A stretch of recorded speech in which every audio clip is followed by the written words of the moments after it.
샬롬.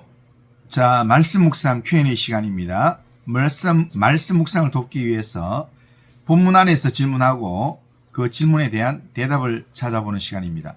오늘 본문은 고린도전서 1장 1절부터 9절까지 말씀 중에서 질문하고 대답을 찾아보겠습니다. 첫 번째 질문입니다. 1절에서 바울은 자신이 예수의 사도로 부르심을 받은 것이 왜 하나님의 뜻을 따라 되었다라고 했을까요?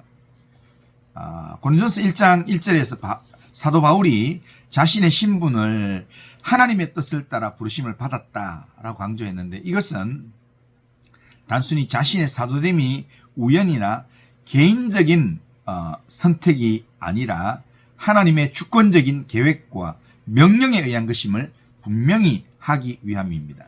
조금 더 구체적으로 설명해 보면, 바울은 자신의 사도직이 인간적인 임명이나 어떤 공동체 합의에 의한 것이 아님을 이야기하는 겁니다.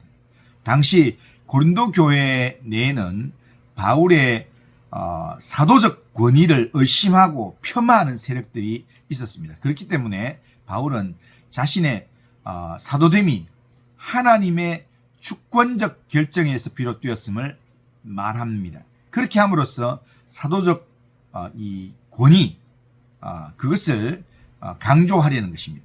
즉, 사도는 스스로 된 것이 아니라 하나님께서 부르셔야만 가능한 직분임을 지금 바울이 강조하는 것입니다. 그리고 개혁주의 신학에서 부르심은 하나님의 은혜로운 구원의 서정의 시작입니다. 바울이 자신을 하나님의 뜻을 따라 부르심을 받은 자라고 표현한 것은 바울 자신의 삶 전체가 하나님의 뜻 안에서 예정되고 작정된 결과임을 드러냅니다. 이것은 에베소서 1장 1절에도 동일하게 나타나는 바울의 신학적 기초로서 인간의 공로나 자격이 아닌 오직 하나님의 기쁘신 뜻에 의해서 사역자로 사도로 세워졌음을 고백하는 것입니다. 그리고 하나님의 뜻을 따라 부르심을 받았다라는 이 고백에는 하나님이 바울을 부르신 목적이 있음을 전제합니다. 하나님께서 바울을 부르신 목적은 분명합니다. 바로 그리스도 예수의 복음을 고린도 교회에 전파하고 그들을 말씀 중심의 신실한 성도로 양육하는 것, 그게 목적입니다. 바울은 자신이 하나님의 뜻이라는 거대한 구원사적 흐름 안에서 그리스도 예수의 사도로 쓰임받고 있다는 사실을 통해서 고린도 교인들에게 자신이 전하는 말씀이 곧 하나님의 말씀임을 신뢰하게 하려는 의도가 있습니다. 요약하면 바울이 하나님의 뜻을 따라라는 표현을 사용한 이유는 이 사도적 권위가 하나님께로부터 나왔다라는 것을 변증하는 권위의 정당성을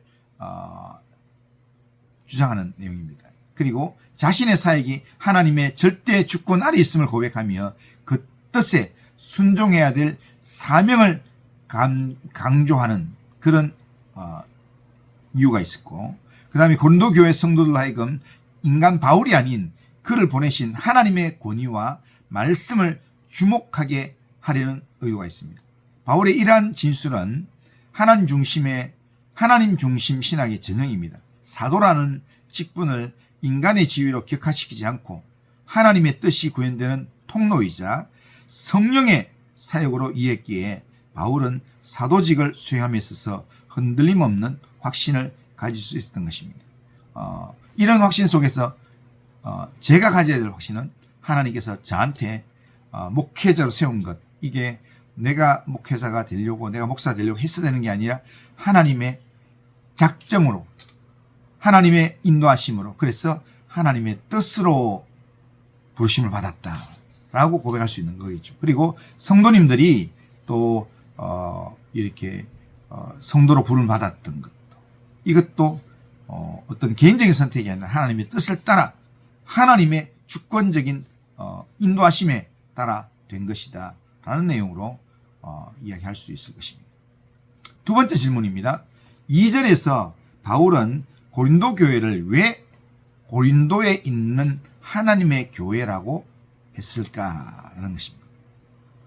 자, 고린도서 1장 2절에서 바울이 고린도 교회를 고린도에 있는 하나님의 교회라 그렇게 부른 것은 그 당시 고린도라는 도시가 가진 영적, 도덕적 타락상과 대조를 이루면서 교회의 본질과 교회의 정체성을 선명하게 드러내기 위한 신학적 의도가 있습니다. 이렇게 부른 이유를 몇 가지 살펴보면, 첫째는 교회의 소유권이 하나님께 있음을 강조하는 것입니다. 바울은 고린도 교회, 고린도 교인의 교회, 아니면 바울이 세운 교회가 아닌 하나님의 교회라고 이렇게 부름으로써 교회의 절대적인 주권이 하나님께 있음을 선포합니다. 교회는 인간의 어떤 의지나 인위적인 조직에 의해서 구성된 모임이 아닙니다. 하나님께서 구속사적 경륜 속에서 그리스도의 피로 값주고 사신 공동체가 교회입니다. 이것을 강조하는 겁니다. 고린도 교회 내에 존재했던 파당들이 있습니다. 바울파, 아볼로파, 게바파, 그리스도파, 이런 문제를 해결하기 위한 근본적인 해법을 제시하는 방식이 바로 하나님의 교회라는 그런 바울의 선언입니다. 다시 말하면 교회는 누구의 이름으로 모인 곳이 아니라 하나님의 절대적인 주권 아래 모이는 교회임을 일깨워서 분열을 경계하려는 것, 이것이 의도라고 할 수 있습니다. 두 번째는 거룩한 분리성과 세상 속의 존재로서의 교회를 강조하는 겁니다. 고린도에 있는 이라는 이 지리적 명칭과 하나님의 교회라는 이 신적 명칭의 결합은 성도의 성화와 관련이 깊습니다. 고린도는 당시 매우 타락하고 우상 숭배가 만연한 도시였습니다. 그럼에도 불구하고 그들 가운데 하나님의 교회가 존재한다. 이 말은 세상의 풍조에 동화되지 않는 거룩하게 구별된 공동체임을 의미합니다. 바울은 성도들이 세상, 즉 교회라는 고린도라는 공간 속에 살고 있지만 신분적으로는 하나님의 소유, 하나님의 교회라는 사실을 상기시킵니다. 이것은 성도가 세상 속에 어떻게 살아야 하는지를 말씀해주는 강력한 도전인 겁니다. 세 번째 이유는 보편적 교회와 지역적 교회의 연합을 보여주기 위해서입니다. 개혁주의 신학은 지역 교회를 보편적 우주교회의 가시적인 표현으로 이야기합니다. 보편적 우주교회의 가시적 표현이 바로 지역교회다라고 그렇게 얘기합니다. 그런데 바울은 고린도에 있는 이라는 표현을 통해서 고린도 교회가 이 지역교회지만, 고린도 지역교회지만, 그러나 우주적 하나님의 교회의 일부라는 것. 그 하나님의 거룩한 속성을 공유하고 있음을 밝히는 내용으로 하나님의 교회라고 이야기합니다. 자, 고린도 교회가 고린도라는 특정 지역을 복음하고 하나님의 뜻을 실현해야 할 하나님의 대리자적 공동체임을 명확히 합니다. 따라서 고린도 교회는 고린도 도시의 문화에 매몰되는 것이 아니라 도시를 향한 하나님의 통치, 하나님의 복음을 증가하는 사명을 지녔다라는 것을 그 속에 담고 있습니다. 자, 정리하면 바울이 의도적으로 고린도에 있는 하나님의 교회라고 선언하는 것은 고린도 교인들의 정체성을 세상의 시민이 아닌 하나님의 시민으로 전환시키기 위함입니다. 당시 고린도 교회는 인간적인 자랑과 분쟁으로 몸살을 앓고 있었습니다. 하지만 바울은 그들의 불완전함에도 불구하고 그들을 하나님의 교회라는 존귀한 이름으로 부릅니다. 이것은 성도들이 자신의 인간적 공로나 환경적 상황을 바라보지 않고 하나님, 우리를 부르시고 우리를 거룩하게 하신 하나님의 뜻, 하나님의 구원의 시선을 고정하게 하려는 바울의 아주 탁월한 신학적 이 서두의 표현이라 할 수 있습니다. 세상 한복판에 있지만 세상에 속하지 않은 하나님의 교회로서의 정체성을 강조하고 그걸 붙들라고 그렇게 우리에게 가르치는 하나의 장치입니다. 자, 세 번째 질문입니다. 4절에서 바울이 고린도 교회를 위해서 하나님께 항상 감사했던 이유가 뭘까요?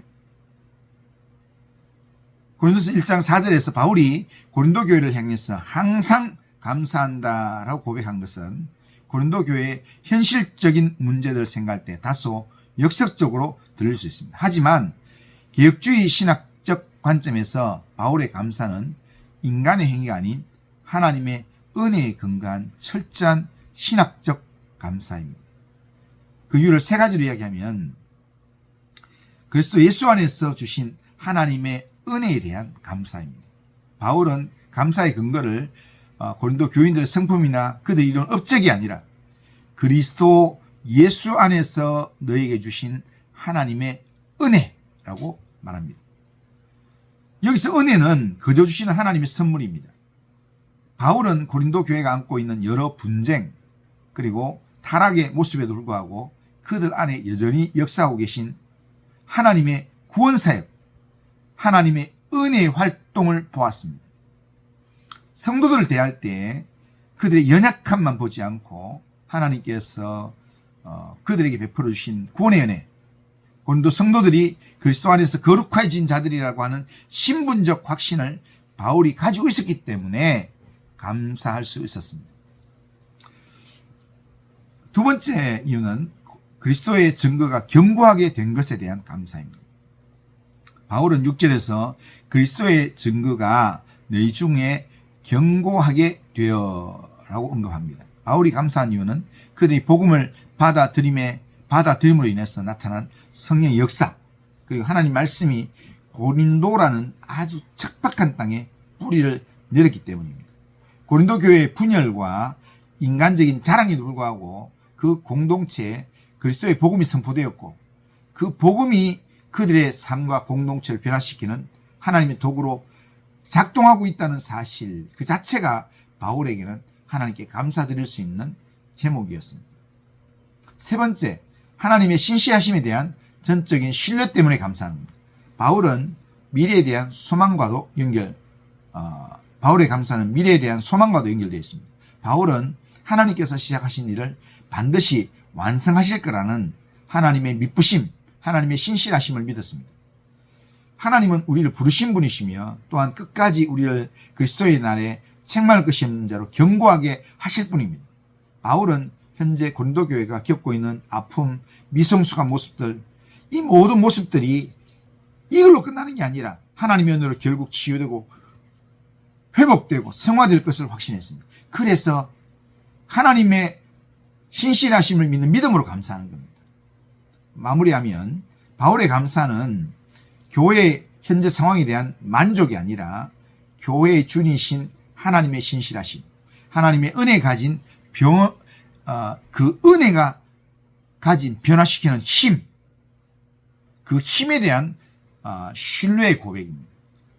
고린도 교회는 많은 문제를 안고 있었지만 바울은 그들을 하나님의 은혜의 피조물로 보았습니다. 하나님께서 그들을 부르셨고 그들 안에 은혜를 주셨습니다. 그리고 그들을 끝까지 견인하실 것이라는 사실이 바울로 하여금 항상 감사하게 만든 원동력이었습니다. 우리도 부족함 속에서도 하나님께서 시작한 구원 역사를 바라보면 하나님께서 신실하신 하나님께서 우리의 삶을 온전하게 회복시킨다는 것, 이것을 우리가 확신할 수 있습니다. 이런 하나님의 구원의 역사를 바라보고 또 하나님의 신실하심을 우리가 의지하면 우리도 우리의 삶 가운데서 항상 감사하는 삶을 살 수 있습니다. 하나님의 신실하심을 확신하는 믿음으로, 하나님을 믿는 믿음으로 오늘도 범사에 감사하는, 항상 감사하는 삶을 살아가는 우리 성도들 되길 바랍니다. 오늘 여기까지 하겠습니다. 이상으로 말씀 묵상 Q&A 시간을 모두 마치겠습니다. 오늘도 즐거운 하루 되시고 주님과 동행하는 하루의 삶을 살아가기를 축복합니다. 샬롬.